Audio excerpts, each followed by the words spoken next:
Okay guys, so today's video is going to start out a little different. I'm going to tell you why I'm doing what I'm doing right now.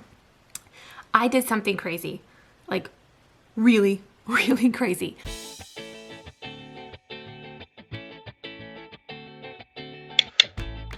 When I was still 6 months pregnant, I decided it would be a fun idea to sign up for a half marathon. Yeah, that's right, a half marathon. Not a 5K, not a 10K, a half marathon. Why I decided to do that, I still to this day don't know. And I thought I'd have plenty of time, I was like, oh, once the baby comes, I'll just go ahead and just get in shape. It'll be so easy, blah, blah, blah. No, it has not. And the time has come and I am not ready, but I am determined to have a custom shirt for this race, even if I don't finish it, but I will try. So I'm going to walk you through step by step how to make a custom shirt using heat transfer vinyl. I'm also going to have give you some little tidbits of little information along the way that I hope you're going to find helpful, such as what size do you make the design on your shirt? You don't want it to be too small or too large. So I'm going to go ahead and insert this little image up here. It's going to kind of be like a little cheat sheet, if you will, on what size to keep in mind. So if you have what kind of shirt and what size your design should be. And this came from Expressions Vinyl on their website. So be sure to check that out. So the first thing that you want to do when you're creating a heat transfer vinyl shirt is that you want to decide what design that you want to put on your shirt. So in this case, for me, I want to have a shirt that says, is there a fast pass for this? Because truly, I would love a fast pass for this. So I have already turned or made my design. I'm going to turn my computer around to show you what it looks like in Cricut Design Space and walk you through those basic steps. Alrighty, so here is the design that I'm going to be putting on to my shirt. So I went ahead and worked it up, and then what I did is I went ahead and I clicked all the design and I welded it. If your design is different colors, you don't want to weld it because it is going to make it all one color. I don't want any various colors on here. I just want it to be in white.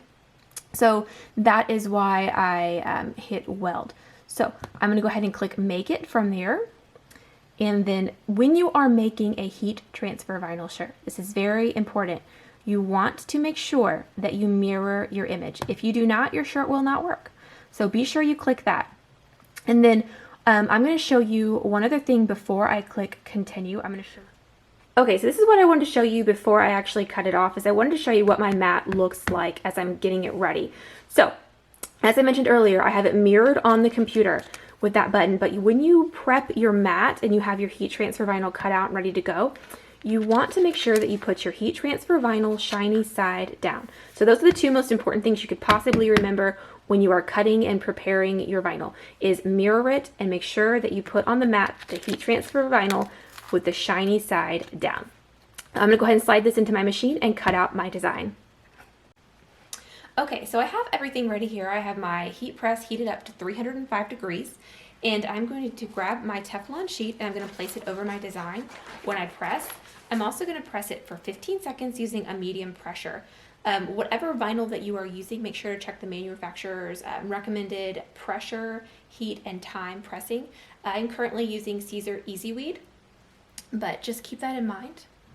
So let's go ahead and do this.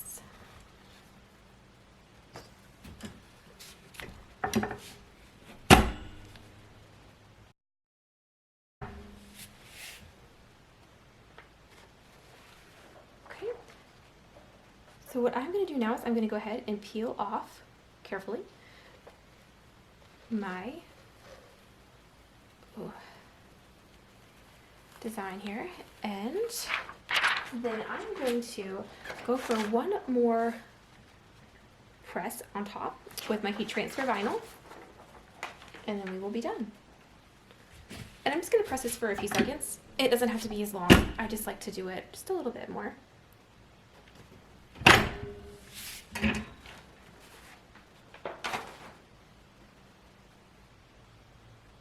And here it is. Here is what I will attempt to run my half marathon in. It is just a shirt that's 90% polyester with some heat transfer vinyl on it. So I hope you guys found this video helpful. If you did, please be sure to give it a thumbs up and subscribe if you haven't already. And if you have any questions, drop them down below. I'm always happy to help. Thank you guys for watching.